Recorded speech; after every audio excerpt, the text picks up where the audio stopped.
It's telling me it couldn't find my stream. Oh no.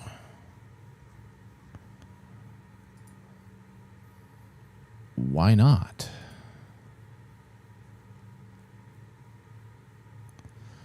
I'm hoping that this is just a little bit behind. Yes. Okay, we're in business.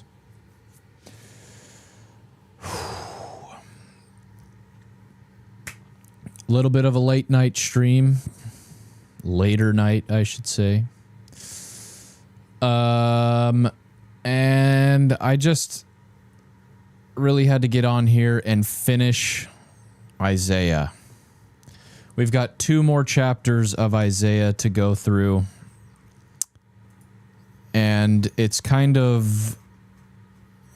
That one's decent. That one's a decent length. I do want to get through these 2 chapters, though, at the same time. Because... back in chapter 20...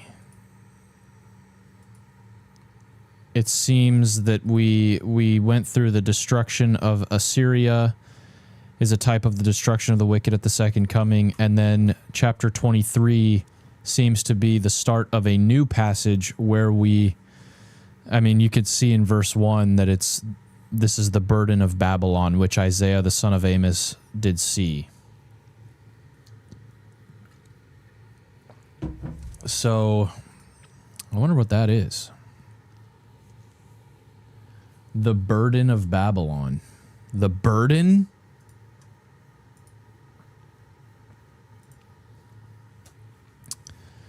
Interesting word choice. So, the destruction of Babylon is a type of the destruction at the second coming. So both, already very interesting that the destruction of Assyria and the destruction of Babylon are both types of destructions at the second coming. It will be a day of wrath and vengeance. Babylon, or the world, will fall forever. Yikes.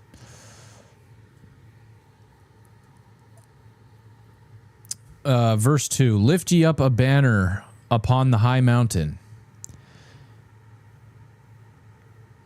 Exalt the voice unto them. Shake the hand, that they may go into the gates of the nobles. Okay. Right off the bat, I have no idea who is he even talking to. Lift ye up a banner upon the high mountains. Who's ye? Exalt a banner upon the high mountain. Exalt the voice unto them. Shake the hand. There's a footnote for that. I.e., wave the hand, give a signal. That they may go into the gates of the nobles.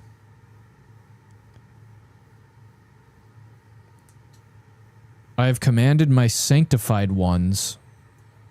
I have also called my mighty ones.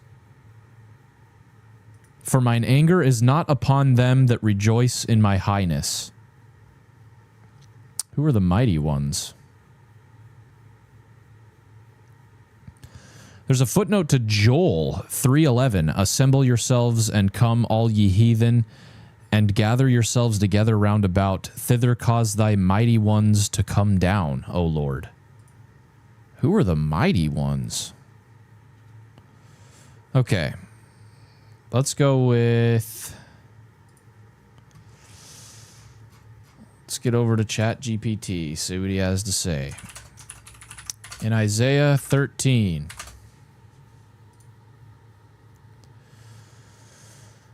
Ooh, hang on a minute.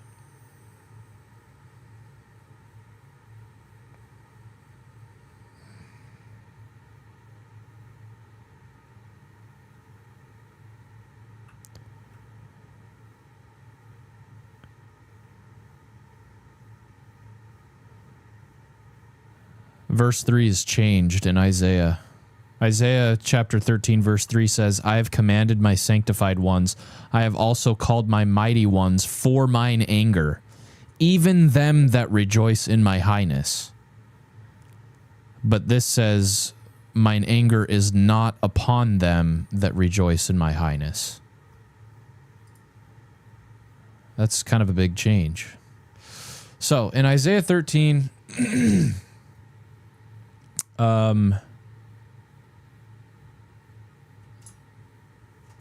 what are the gates of the nobles? And who are the sanctified ones and the mighty ones?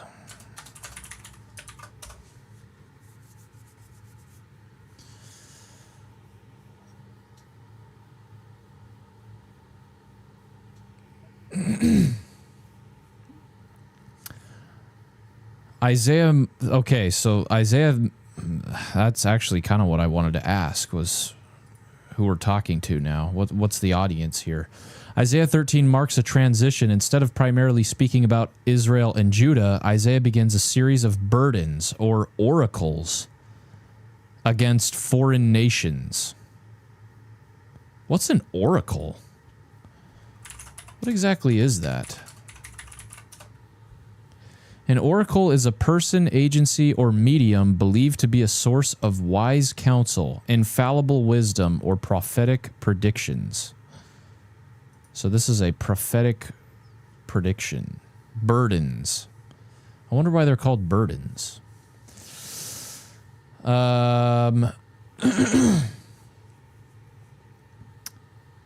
Burdens against foreign nations. Okay. Chapter 13 is the burden of Babylon. And verses 2 through 5 introduce God's army of judgment. God's army of judgment. In the ancient world, city gates were much more than entrances. They were the strongest point of a city's defenses, where judges and officials met, where kings and nobles exercised authority, the symbolic seat of a city's power. Okay, didn't know that. So the gates of the nobles most likely means the entrances to Babylon's fortified cities or palaces where its rulers and aristocracy reside. Isaiah is envisioning an invading army marching right through the places that should have been the most secure. Sus foreshadowing. At first this sounds, so the sanctified ones. At first this sounds strange because the army that conquered Babylon, historically the Medes, I don't even know how you say that, the Medes, and the Persians was not a holy covenant people. The key is the word sanctified. Here it means set apart for God's purpose, not necessarily morally holy. Throughout Scripture, God sometimes uses nations that do not know Him to accomplish His purposes. For example, Cyrus the Great is later called God's anointed, even though he was a Persian king. Assyria was called the rod of mine anger. In Isaiah 10, likewise, these sanctified ones are an army God has appointed for a specific mission. An army that God has appointed for a specific mission, judging Babylon.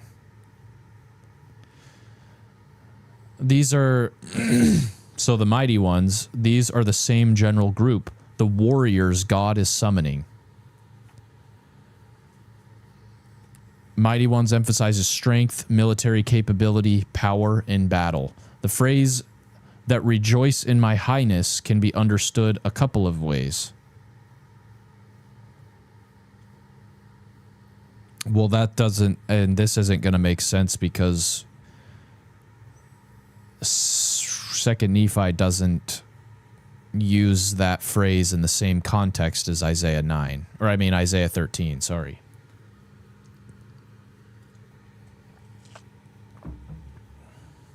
The important point is that their might is subordinate to God's sovereignty.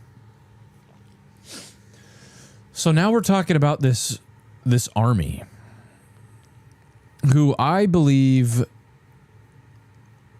like, this is the impression that I've been under, is that there is an actual, like, superior army involved in this invasion and judgment. That's what I tie to the whole UFO phenomenon stuff. Definitely could be wrong about that. A theme you've probably noticed. This is actually very similar to Isaiah 10. There, Assyria was God's instrument against Israel. Here, another army becomes God's instrument against Babylon. Isaiah repeatedly teaches that God is sovereign over all nations. Empires think they are acting solely for their own ambition, but Isaiah pulls back the curtain and says God is directing history to accomplish his purposes. Okay, we read that. We already know that. So, I have commanded my sanctified ones, I have also called my mighty ones, for mine anger is not upon them that rejoice in my highness. The noise of the multitude in the mountains, like as of a great people. The noise of the multitude in the mountains, like as of a great people, a tumultuous noise of the kingdoms of nations gathered together. The Lord of hosts mustereth the hosts of the battle. See, dude, there's that title again. The Lord of hosts. I'm telling you that he uses that title when he's talking about the involvement of hosts. And look at this. Look at the next verse. They come from a far country, from the end of heaven. Yea, the Lord and the weapons of his indignation to destroy the whole land. See, like, dude, what?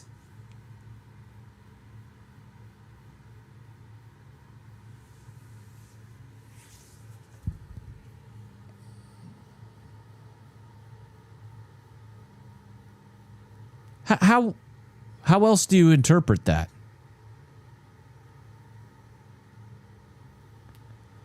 They come from a far country, from the end of heaven. Yea, the Lord and the weapons of his indignation to destroy the whole land. Like, what would Isaiah be talking about here, dude? Nuclear warfare? No. We're the one with the nukes. This, like, that's alien invasion, dude. Like, the noise of the multitude in the mountains, like as of a great people, a tumultuous noise of the kingdoms of nations gathered together. The Lord of hosts mustereth the hosts of the battle.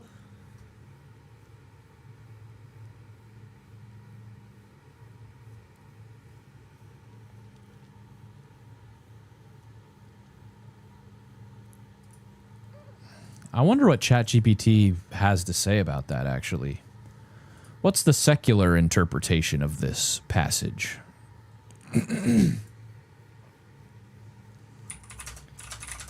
Who is the multitude in the mountains? As of a great people.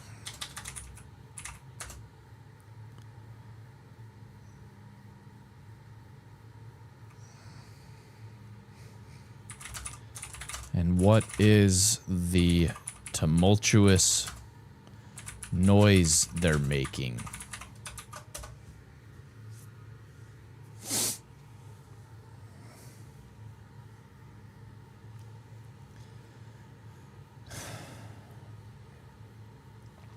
The verse is answering the question raised in verses 2 through 3. Who are the sanctified ones and the mighty ones? They are now pictured as a vast coalition of armies assembling for war. The multitude is the collection of nations God has summoned to judge Babylon. Isaiah describes them before they are even visible in the valleys. From a distance, all that can be perceived is masses of soldiers, armies gathering over the hills, the sound of countless troops assembling. The mountains form the backdrop because invading armies often had to cross mountainous terrain before descending into the plains.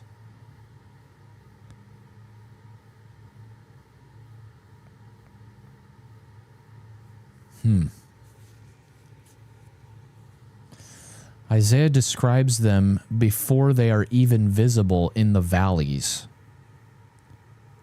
So it's like you hear them before you see them.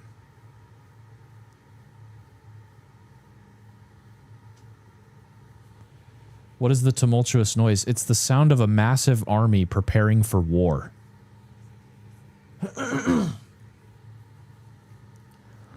I wonder if this has any relation to, like, the trumps sounding in the book of Revelation. Thousands of soldiers marching, commanders shouting orders, weapons and armor clanging, animals moving, war cries echoing through the hills. Isaiah wants the reader to hear the invasion before seeing it. The Hebrew word behind tumult, conveys an uproar or roar, a loud, overwhelming sound. Why mention kingdoms of nations gathered together? This emphasizes that Babylon's downfall isn't portrayed as the work of a single nation acting independently. The Lord of hosts mustereth the host of the battle. But it does say that they come from a far country, not far countries. I wonder what Isaiah 13 says.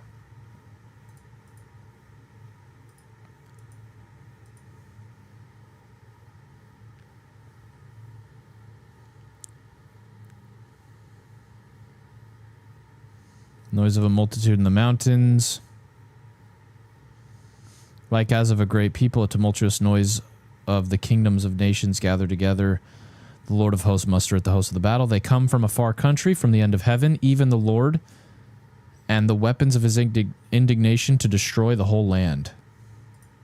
Exactly the same.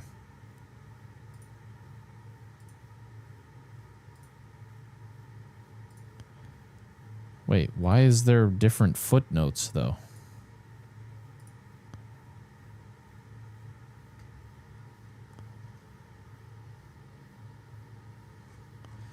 Okay, hang on. You can't see this, but there's a footnote to Zechariah 12, 2 through 9. Behold, I will make Jerusalem a cup of trembling unto all the people round about, when they shall be in the siege, both against Judah and against Jerusalem.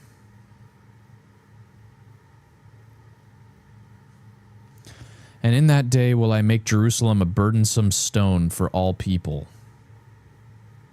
All that burden themselves with it shall be cut in pieces, though all the people of the earth be gathered together against it. And in that day will I make Jerusalem a burdensome stone for all people. All that burden themselves with it shall be cut in pieces, though all the people of the earth be gathered together against it.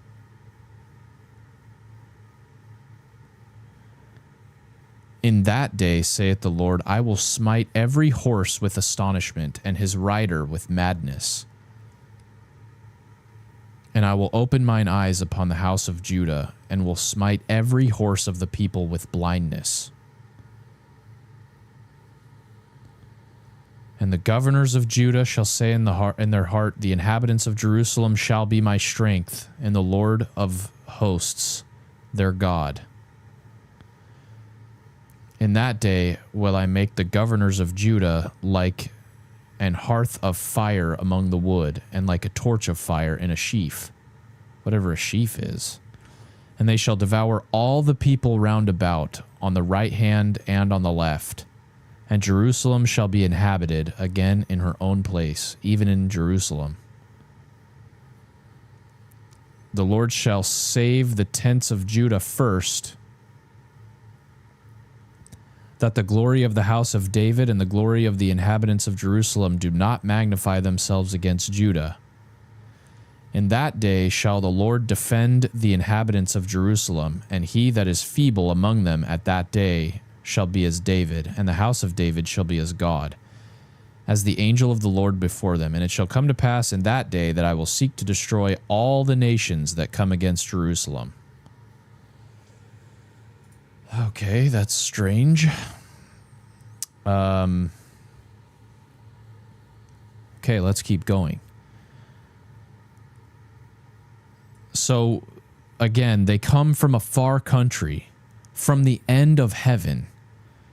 Yea, the Lord, and the weapons of his indignation to destroy the whole land. That's an alien invasion, bro. I mean, that's how I'm reading it. 6. Howl ye, for the day of the Lord is at hand. It shall come to pass, it shall come as a destruction from the Almighty. Therefore all hands shall be therefore shall all hands be faint, every man's heart shall melt. That's going to show me men's hearts shall fail them. Let's see, Jeremiah 9:7 says, Therefore thus saith the Lord of hosts, Behold, I will melt them and try them. For how shall I do for the daughter of my people? What does that mean?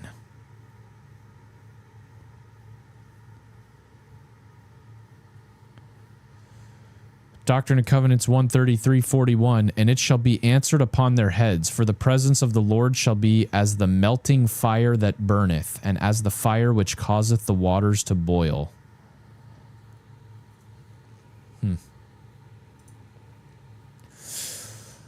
Verse 8, and they shall be afraid. Pangs and sorrows shall take hold of them.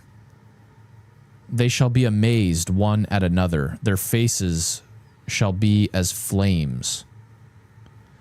Behold, the day of the Lord cometh, cruel both with wrath and fierce anger, to lay the land desolate, and he shall destroy the sinners thereof out of it.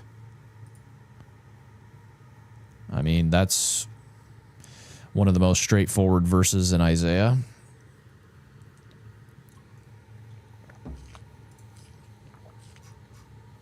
I do want to know what pangs are.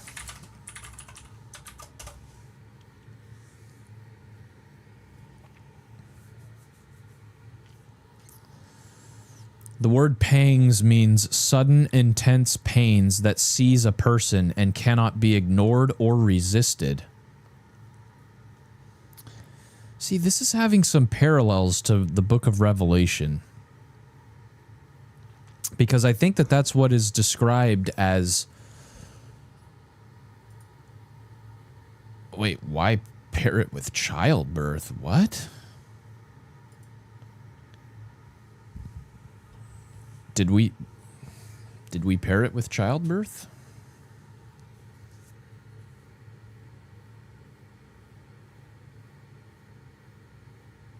What the heck? Isaiah 13 says, They shall be afraid, pangs and sorrows shall take hold of them. They shall be in pain as a woman that travaileth. They shall be amazed one at another. Their faces shall be as flames. That line is not in 2nd Nephi.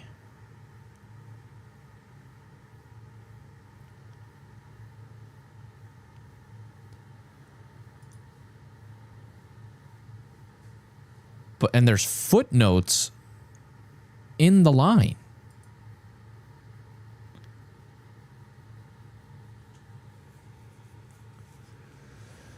The sorrows of a travailing woman shall come upon him. He is an unwise son, for he should not stay long in the place of the breaking forth of children. That's Hosea 13:13. Okay, interesting that that's not in 2nd Nephi. Back to pangs. Sharp waves of pain. So I guess it makes sense with the woman travailing in pain. Like that's used a lot, and that's even in the Book of Revelation. But I was also thinking about like the sting of these scorpions or the locusts. There's like locusts mentioned in the Book of Revelation that their sting is to torment man. And like they torment them so badly that they seek death and don't find it. And that's like, the word pangs means sudden intense pains that seize a person and cannot be ignored or resisted. Think of it as sharp waves of pain, anguish, intense distress that comes upon someone unexpectedly. Isaiah immediately explains what kind of pangs he has in mind. The woman that travaileth. The emphasis is less on physical pain itself and more on helplessness. Why does Isaiah use this image so often? The prophets frequently compare the arrival of God's judgment to childbirth because both have similar characteristics. They begin at an appointed time. Once they start, they can't simply be postponed. They grow more intense until the event is complete. And may I add that something beautiful is produced by it.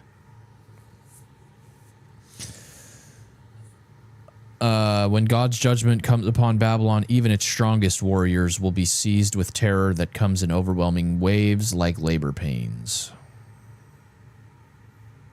He's painting a picture of experienced soldiers and leaders becoming completely overwhelmed by fear.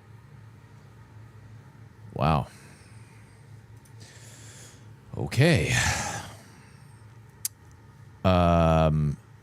So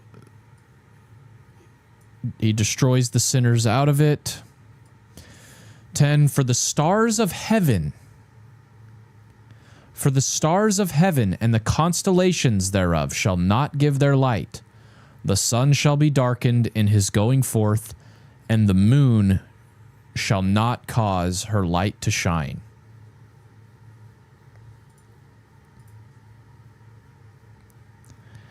Revelation.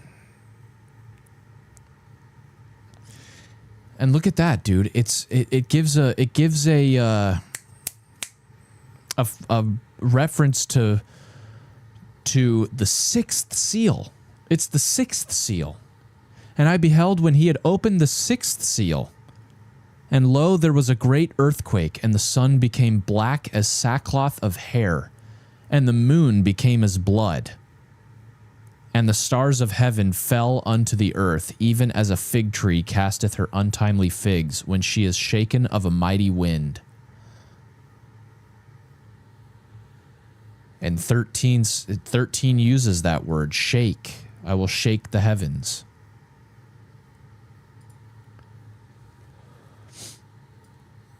Verse 11, and I will punish the world for evil, and the wicked for their iniquity. I will cause the arrogancy of the proud to cease, and will lay down the haughtiness of the terrible.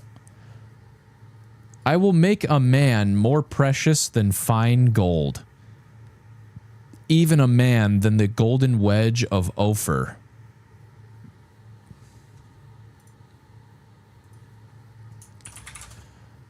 What does he mean by making a man more precious than gold?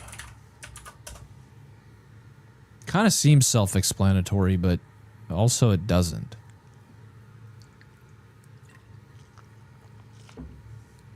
At first glance, it almost sounds like God is saying people will become more valuable or honored. But in the context of Isaiah 13, that's not what he means.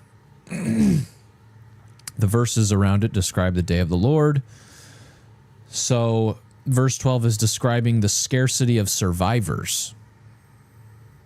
Think about how precious gold is because it's rare. Isaiah is saying, after God's judgment, surviving people will be rarer than the finest gold.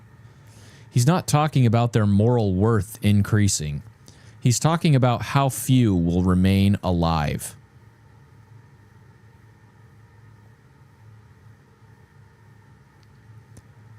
A modern paraphrase would be, there will be so few survivors that finding one will be rarer than finding a bar of pure gold. And Ophir was famous in the Old Testament for producing exceptionally pure and valuable gold. For Isaiah's audience, saying something was more precious than the gold of Ophir was like saying today, rarer than the world's finest diamonds. Is there another layer? Yes, Babylon prized wealth, luxury, gold, earthly splendor. Isaiah turns that on its head by saying gold will no longer be the scarce commodity. Instead, human beings themselves will be the rare thing.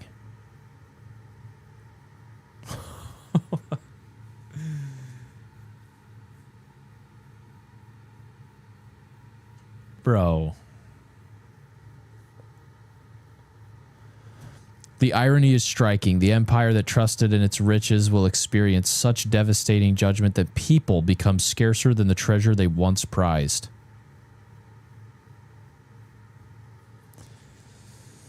Okay, that's heavy.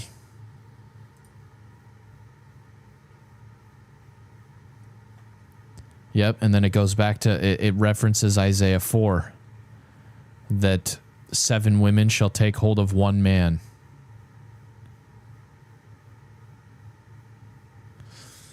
Oh, dude. That's crazy. 13. Therefore I will shake the heavens, and the earth shall remove out of her place. And the earth shall remove out of her place in the wrath of the Lord of hosts, and in the day of his fierce anger. And it shall be as the chased roe, and as a sheep that no man taketh up. And they shall every man turn to his own people, and flee every one into his own land.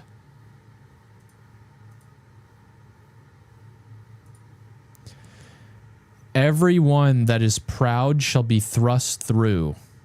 Yea, and every one that is joined to the wicked shall fall by the sword. Their children also shall be dashed to pieces before their eyes. Their houses shall be spoiled, and their wives ravished. Just a very intense scene here. Behold, I will stir up the Medes against them, which shall not regard silver and gold, nor shall they delight in it. So it's like this invasion, dude, like, see, that's another freaking weird thing, is like whoever's causing this invasion, they don't care about money. Don't care about how much money you have. Their bows shall also dash the young men to pieces, and they shall have no pity on the fruit of the womb. Their eyes shall not spare children. And Babylon, the glory of kingdoms, the beauty of the Chaldees, excellency, shall be as when God overthrew Sodom and Gomorrah. It shall never be inhabited.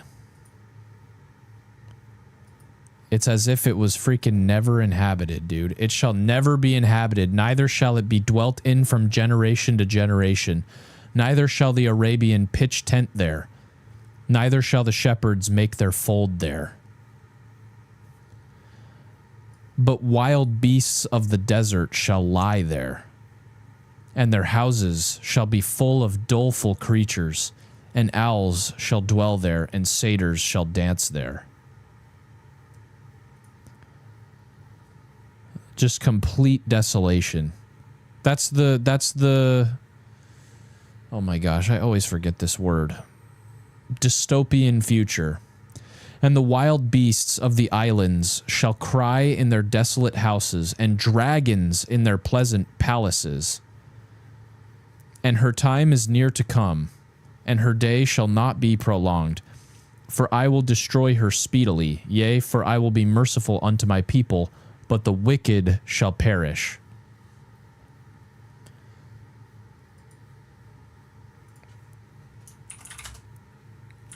What dragons are in their...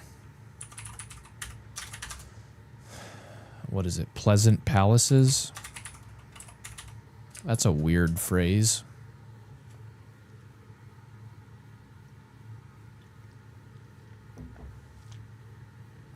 When we hear dragons, we think of giant fire-breathing mythical creatures. That's almost certainly not what Isaiah's audience would have pictured. In the KJV, dragons is often used to translate Hebrew words referring to desert-dwelling wild animals, especially jackals, and sometimes other wild creatures. Wow, didn't know that. Most modern translations render the verse something like, jackals will inhabit their palaces. The point isn't to identify a specific species with certainty, but to convey the image of wild scavenging animals taking over abandoned cities. Before judgment, luxurious palaces, royal courts, music, feasts, wealth. After judgment, silence, ruins, wild animals, desolation. Is this symbolic? Yes, though it's grounded in real imagery. Throughout Isaiah, the prophets often describe destroyed cities as becoming homes for owls, jackals, hyenas, wild goats, other creatures associated with deserted palaces. The point isn't zoology. The point is human civilization has completely vanished. Yeah, okay, I think we get it.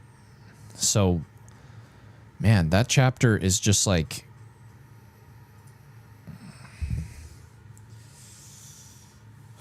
I don't know, dude. Like, that chapter's pretty freaking straightforward. Especially for Isaiah.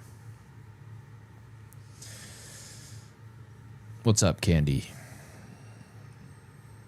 I'm not sure what you're thanking me for, but you're welcome.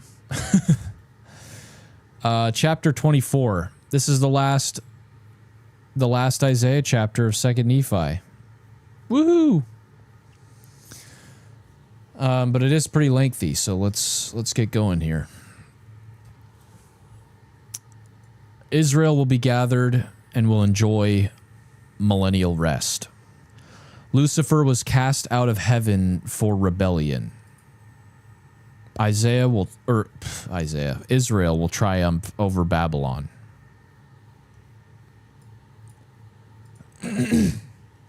So we're continuing the passage. We just read about the dystopian future. For the Lord will have mercy on Jacob, and will yet choose Israel, and set them in their own land. And the strangers shall be joined with them, and they shall cleave to the house of Jacob. And the strangers shall be joined with them, and they shall cleave to the house of Jacob.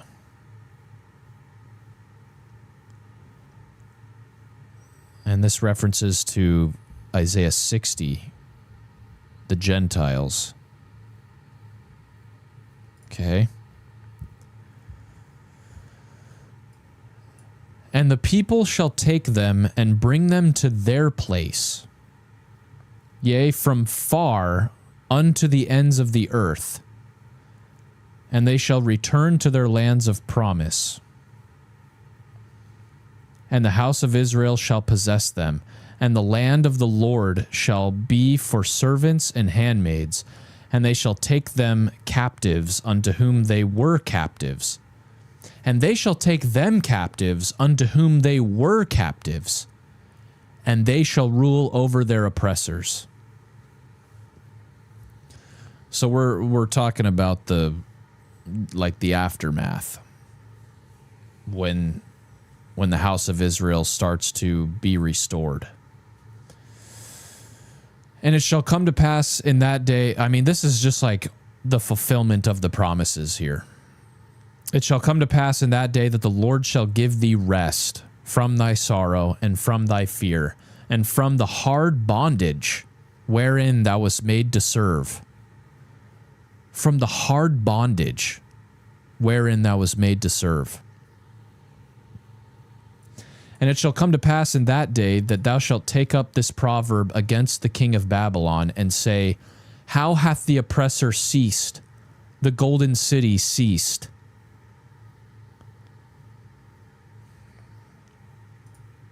Who's the king of Babylon? Wait, Habakkuk says, Shall not all these take up a parable against him, and a taunting proverb against him, and say, Woe to him that increaseth that which is not his. How long? And to him that ladeth himself with thick clay. Shall they not rise up suddenly that shall bite thee, and awake that shall vex thee, and thou shalt be for booties unto them? Because thou hast spoiled many nations, all the remnant of the people shall spoil thee, because of men's blood, and for the violence of the land, of the city, and of all that dwell therein. Just a lot of cryptic passages. Take up this proverb against the king of Babylon, and say, How hath the oppressor ceased? The golden city ceased.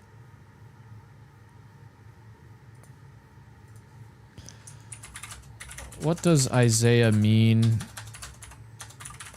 by how the oppressor ceased? The golden city ceased. I'm actually kind of getting the answer as I'm reading it. It's just like the contrast. It's Babylon is fallen. Like how great, how such a technological and prosperous city and civilization, I should say, has become nothing.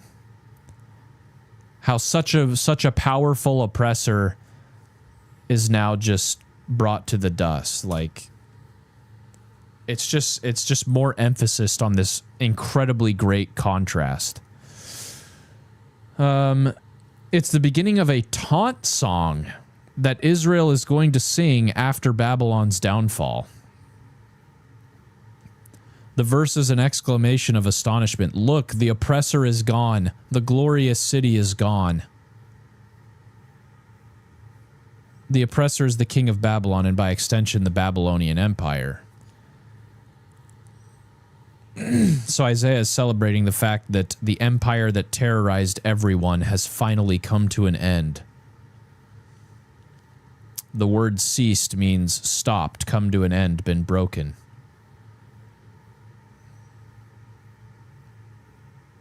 This phrase, Golden City, is interesting because the Hebrew is uncertain. The KJV translates it as Golden City, which fits Babylon's reputation for immense wealth, luxury, magnificent buildings, abundant gold. What nation does that sound like? Babylon was one of the richest and most impressive cities of the ancient world. Why pair these together? Babylon's power, the oppressor, and Babylon's glory and wealth, the golden city, both disappear.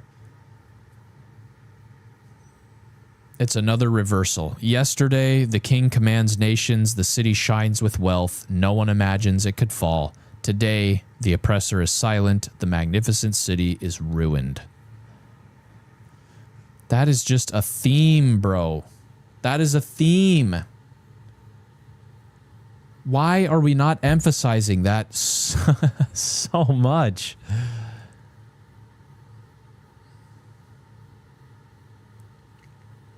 All right. The Lord hath broken the staff of the wicked, the scepters of the rulers. He who smote the people in wrath. Actually, I want to quickly compare those.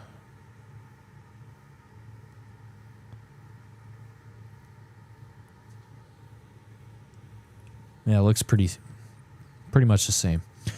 He who smote the people in wrath with a continual stroke, he that ruled the nations in anger, is persecuted, and none hindereth.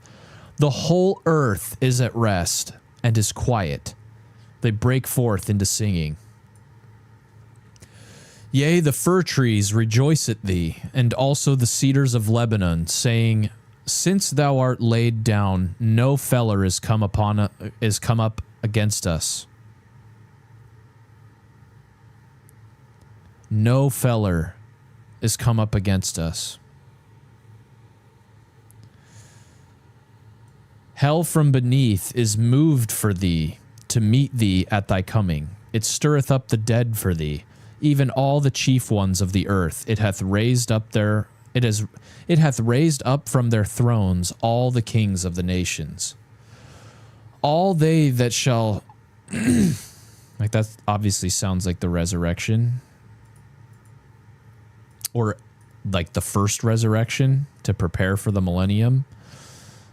10, all they shall speak and say unto thee, Art thou also become weak as we?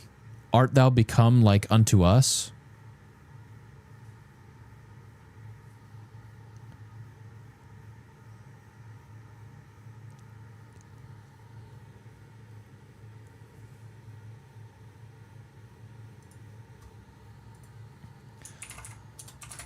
Why are they asking if they have become weak as they are?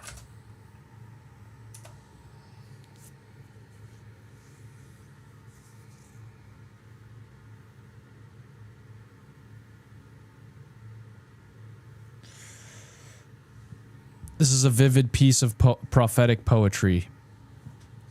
Isaiah imagines the dead rulers mocking Babylon's king.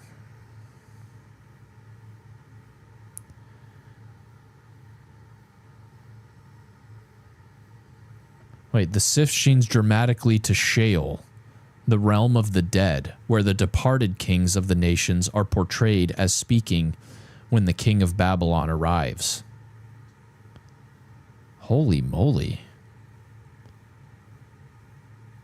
Because during his life, the king of Babylon seemed invincible. He dominated nations, humbled kings, and likely considered himself above everyone else. Now, the very kings he conquered greet him with sarcasm. So, you've ended up here too? They're not genuinely seeking information, it's a taunt. It's as if they are saying, you thought you were different, you thought you would never fall, but now you're just another dead king.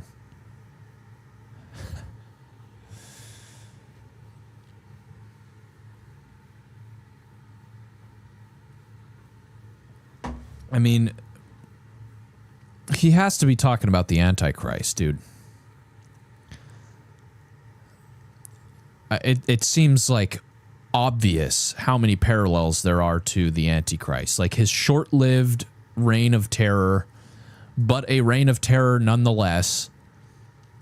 And how invincible he seems and how dominant he is, only to fall.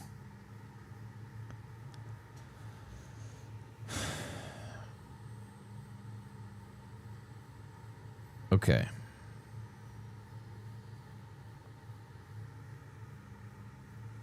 So I think we got that. Thy pomp is brought down to the grave. The noise of thy viols is not heard. The worm is spread under thee, and the worms cover thee. How art thou fallen from heaven, O Lucifer, son of the morning? Art thou cut down to the ground, which did weaken the nations?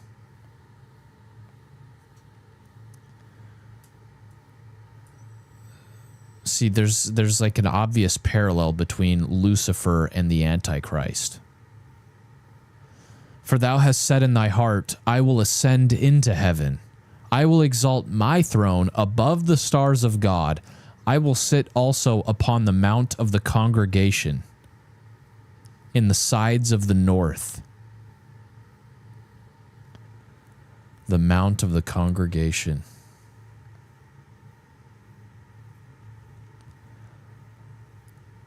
I'm thinking that the mount of the congregation is mentioned in the book of Enoch somewhere. but I'm not positive on that. I will ascend above the heights of the clouds. I will be like the Most High.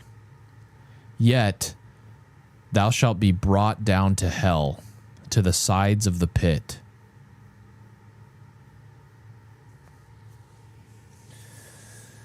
It's really, really good food for thought, in my opinion, to like wonder why Lucifer thought, like why he's so confident. Why he is like unapologetically and almost like ignorantly thinking that he will ascend into heaven and exalt his throne above the stars of God. Like, why?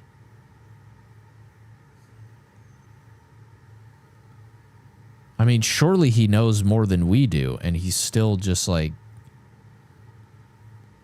I don't know.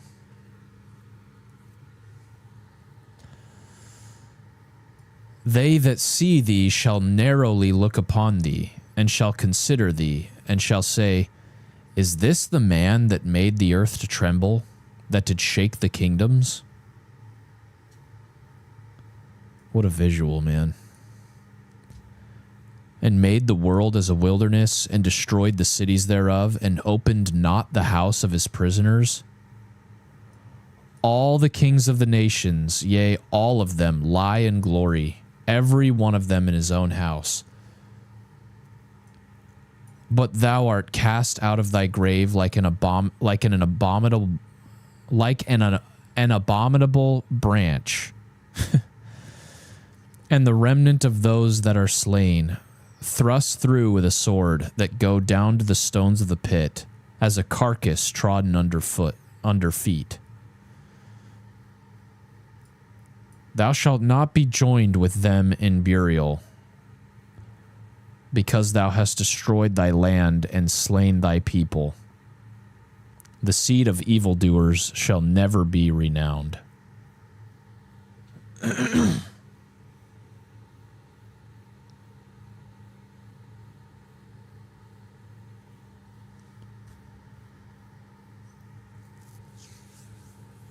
I'm wondering why it's so important to like know the destiny of Satan. Like, if this doesn't concern us, if this only concerns the fate of Lucifer, like, why do we need to know about it? What is Isaiah telling us here?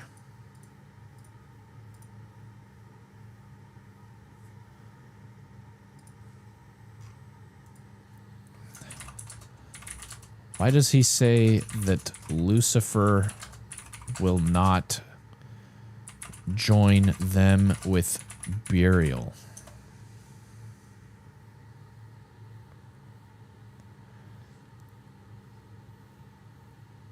The immediate context is important. Whether you understand the earlier Lucifer language as referring primarily to the king of Babylon, secondarily to Satan, or both, as many Latter-day Saints do, me included. Verse 20 returns to the fate of the tyrant.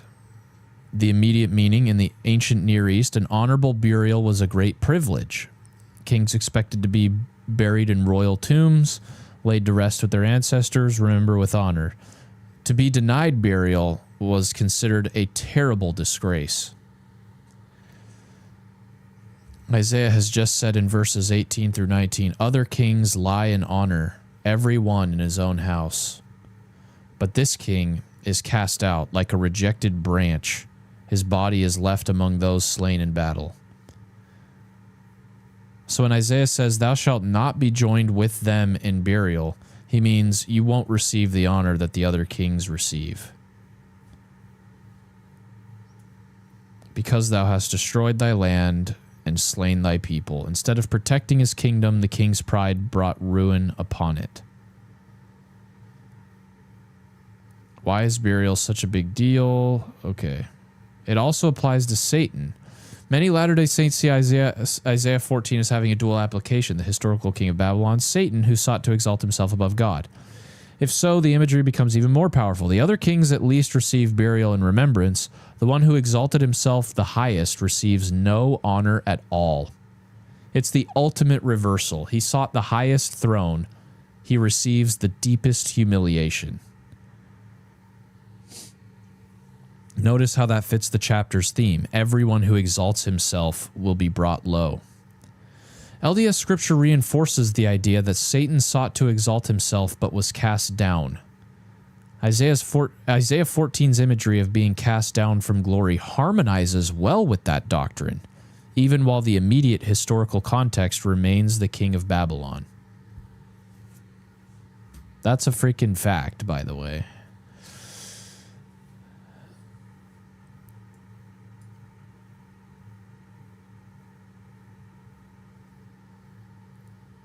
Prepare slaughter for his children, for the iniquities of their fathers, that they do not rise, nor possess the land, nor fill the face of the world with cities.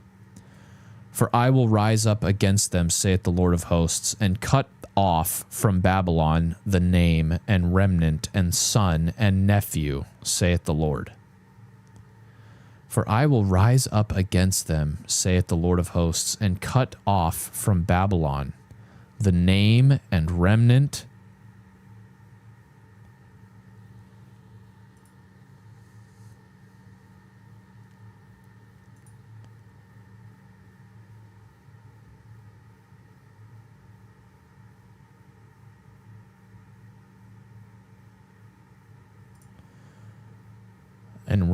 and son and nephew, saith the Lord.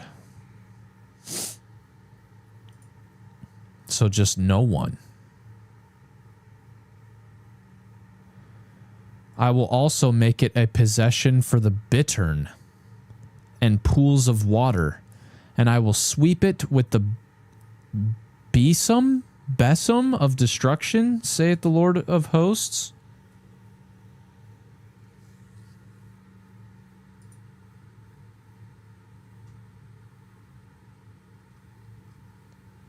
A bittern looks like it's a bird of some sort.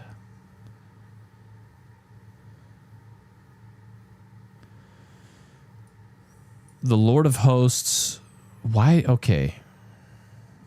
Why use the bittern, though?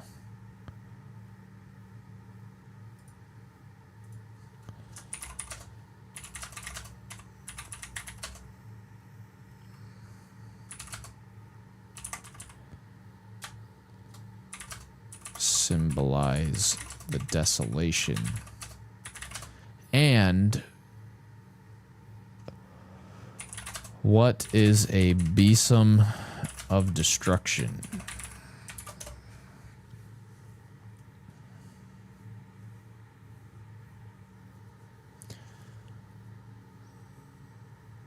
Those scholars aren't certain of the exact animals. Many think it refers to a type of marsh bird related to a heron, while others think it could refer to a hedgehog or porcupine. Okay.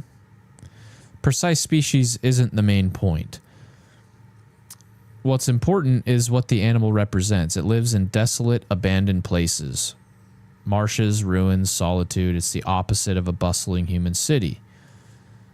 So Isaiah is saying that Babylon once filled with kings, merchants, soldiers, music, wealth. Notice he also mentions pools of water. Babylon had an elaborate system of canals and engineering. Left untended, those waterways would become stagnant marshes, perfect habitat for such creatures. The picture is one of civilization reverting to wilderness. A besom is simply an Old English word for a broom. Oh. He's using the image of someone sweeping a floor. Imagine a house after a renovation. Then someone takes a broom and sweeps it completely clean. God is saying, I will sweep Babylon away. It's a picture of complete removal. Interesting. Very interesting. The two metaphors work together. The besom describes how thoroughly God removes Babylon.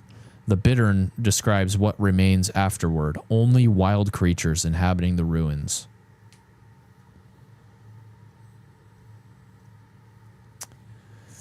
An interesting literary connection. You've probably noticed Isaiah repeatedly uses forests, mountains, gardens, vineyards, and animals to symbolize the spiritual state of nations. Here he does the same with Babylon. Human pride creates a magnificent city, but when God judges it, creation reclaims it. Dude, that's kind of a bar. Human pride creates a magnificent city, but when God judges it, creation reclaims it. The city returns from a monument of human glory to a haunt of wild creatures. That's kind of crazy, dude. The Lord of hosts hath sworn, saying, surely as I have thought, so shall it come to pass, and as I have purposed, so shall it stand. That I will bring the Assyrian in my land, and upon my mountains tread him under foot. Then shall his yoke depart from off them, and his burden depart from off their shoulders.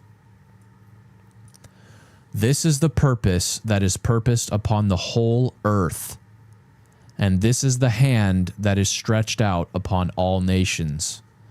For the Lord of hosts hath purposed, and who shall disannul? And his hand is stretched out, and who shall turn it back?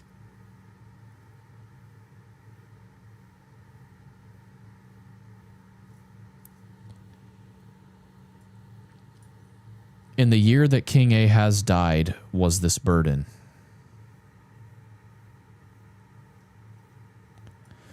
Rejoice not, thou, whole Palestina,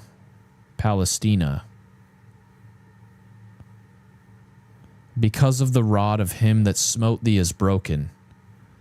Don't rejoice because the rod of him who smote thee is broken.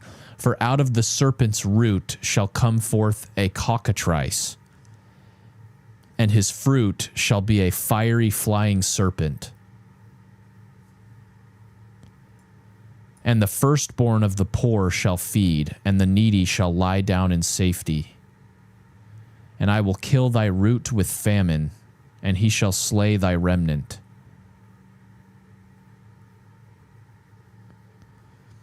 The firstborn of the poor shall feed, and the needy shall lie down in safety. What did the fiery flying serpents do?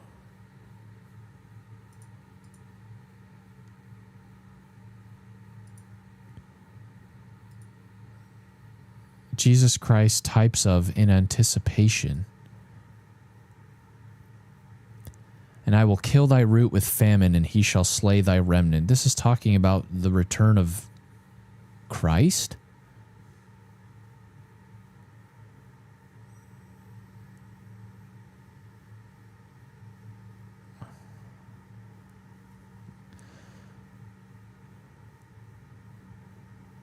Hold on.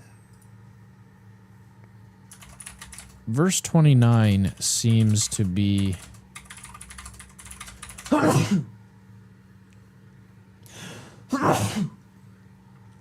talking about the king of Babylon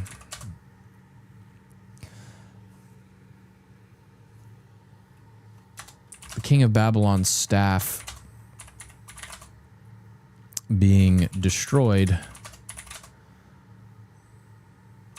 but then a more powerful force is to follow him.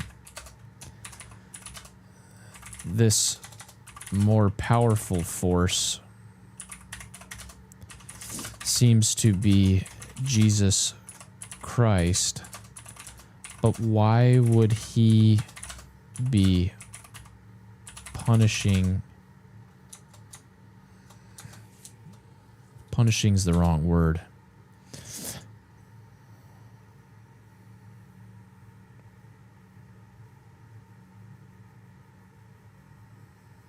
What's the right word?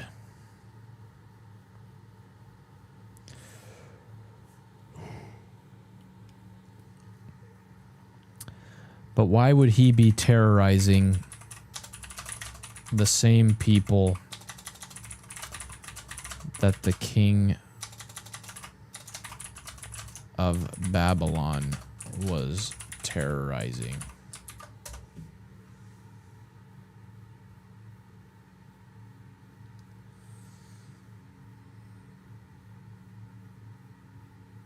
That is a great observation, and the key is that Isaiah has changed subjects. Isaiah 14 has 3 distinct oracles. So 4 through 23 is against Babylon and its king. 24 through 27 is Assyria. And then verses 28 through 32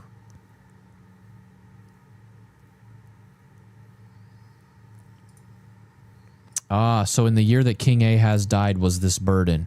So we've started a new burden, and it's for Philistia.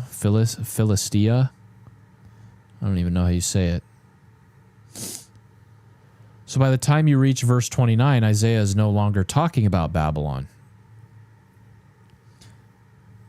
The lands of the Philistines, not Judah or Babylon. What is the rod is broken? The rod is the ruler or kingdom that had been oppressing the Philistines.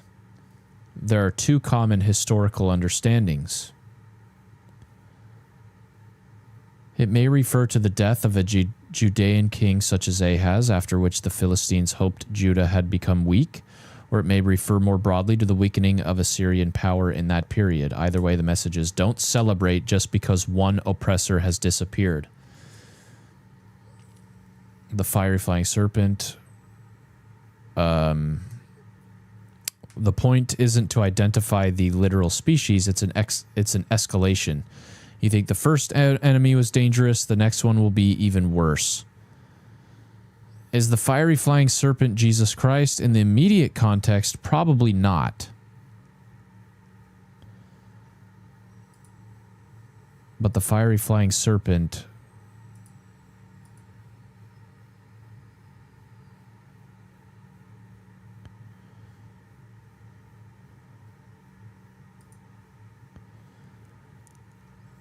the footnote to that is Jesus Christ types of in anticipation. I wonder what that even means exactly. Throughout this oracle, Isaiah is speaking about judgment on Philistia through military powers. The fiery flying serpent is best understood as a metaphor for a future ruler or invading power that will prove even more formidable than the previous one. Historically, many interpreters connect this with the succession of powerful Judean kings such as Hezekiah, or with continuing Assyrian domination. Remember the relationship between Israel, Judah, and the Philistines. The Philistines had been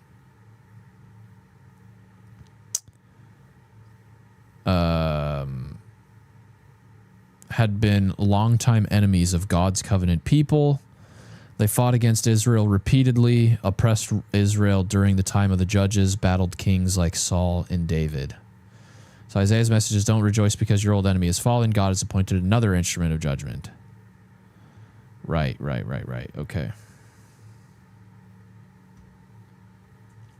So it's just like, so that like this could very well just be like another chapter. Like we're talking about, it's like a whole, it's a new passage. Probably talking about the same thing as the first 2.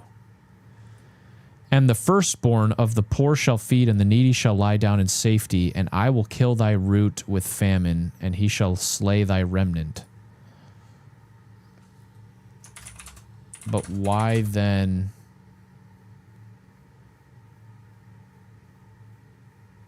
Well, I don't feel the need to ask that.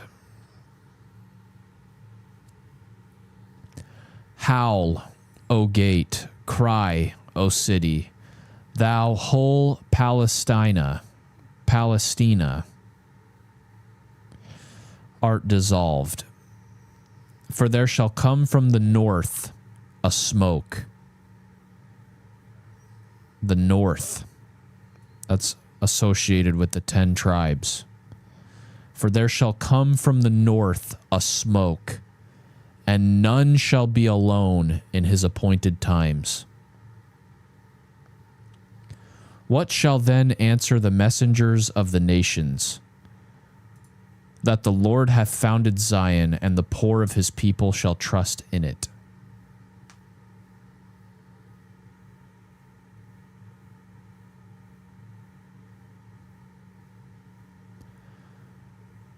I will also leave in the midst of thee an afflicted and poor people, and they shall trust in the name of the Lord.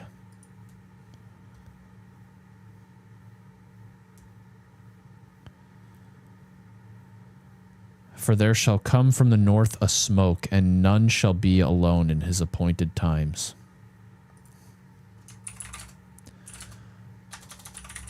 What does he mean by none shall be alone in his appointed times?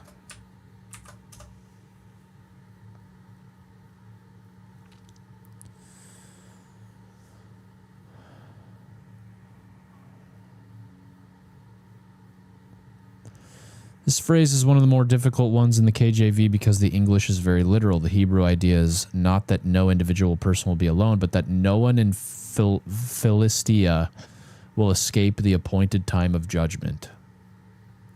The Hebrew phrase is often understood as something like, there shall be no straggler among his ranks, or no one will be left behind. The imagery is military. Isaiah has just described an invading force coming from the north. The smoke likely represents the approaching army, like a cloud of dust and destruction from a massive force. So the idea is this enemy will come as an organized, complete force. Nobody will be missing from the appointed attack. And who else do we hear of coming from the north, dude?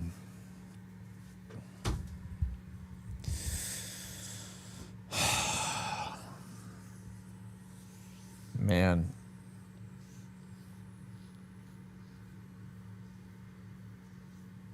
Those last two chapters made it sound pretty obvious. But that's it. Now we're gonna get back to Nephi and hear what he has to say about all the Isaiah chapters that he just read. Very, very important chapters to really conclude these prophecies. And yeah, we'll